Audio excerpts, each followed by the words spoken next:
Hi, welcome back to Model Railroad University.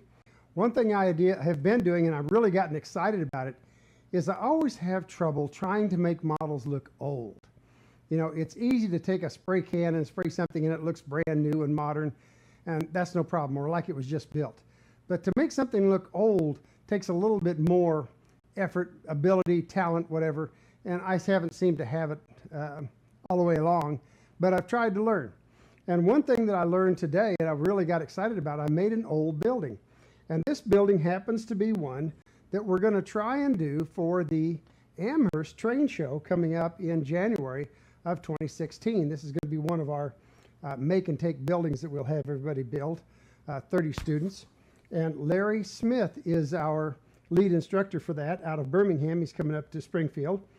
And we were lucky enough that he found this plan of an old camp type building, and Pat Harriman, who does the plans in the center of the NMRA magazine, got together with us, and he actually drew the plans for this building. So we have some detailed plans. Now what I've done already is I've put some bracing in here all the way around to kind of reinforce things. But my real excitement came when I found out how to weather this building. And let's turn it around here so you can see. I really think the weathering looks really good. I've got an unpainted wood look to it. I've got a little darker down here where the water's probably settled. Same thing here on the end. And it was all done with this Letraset marker. Now, I've been using markers for years, especially black ones, to blacken the edges of things so they don't show. But this one happens to be a Pantone, which is made by Letraset. It's a warm gray number 7. And it has a pointed end on one end, but it has the big tip on the other end. And I want to show you what it does because it's super easy to work.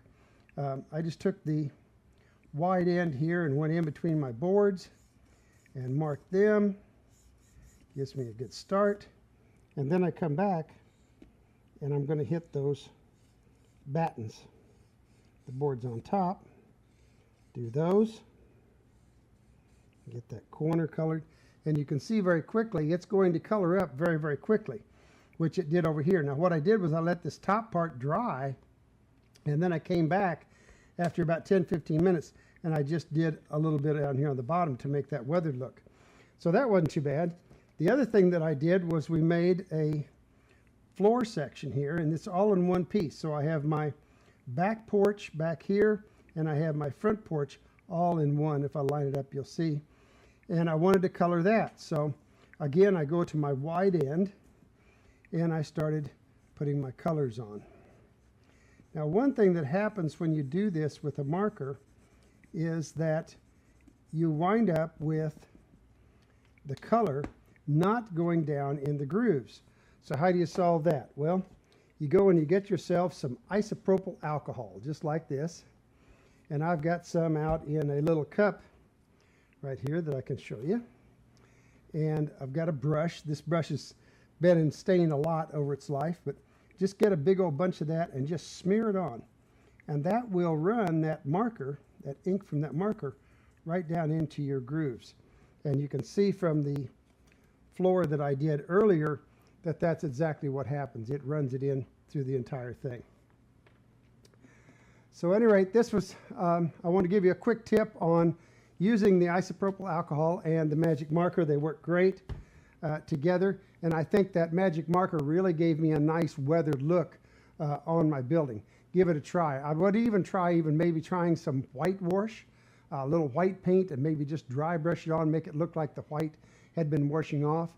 If you've tried the rubber cement trick, where you put some rubber cement daubed on right now while it's still gray, and then paint it white, then come back and rub the rubber cement off, and it goes through, or it wipes the white paint off and lets you see through to the gray.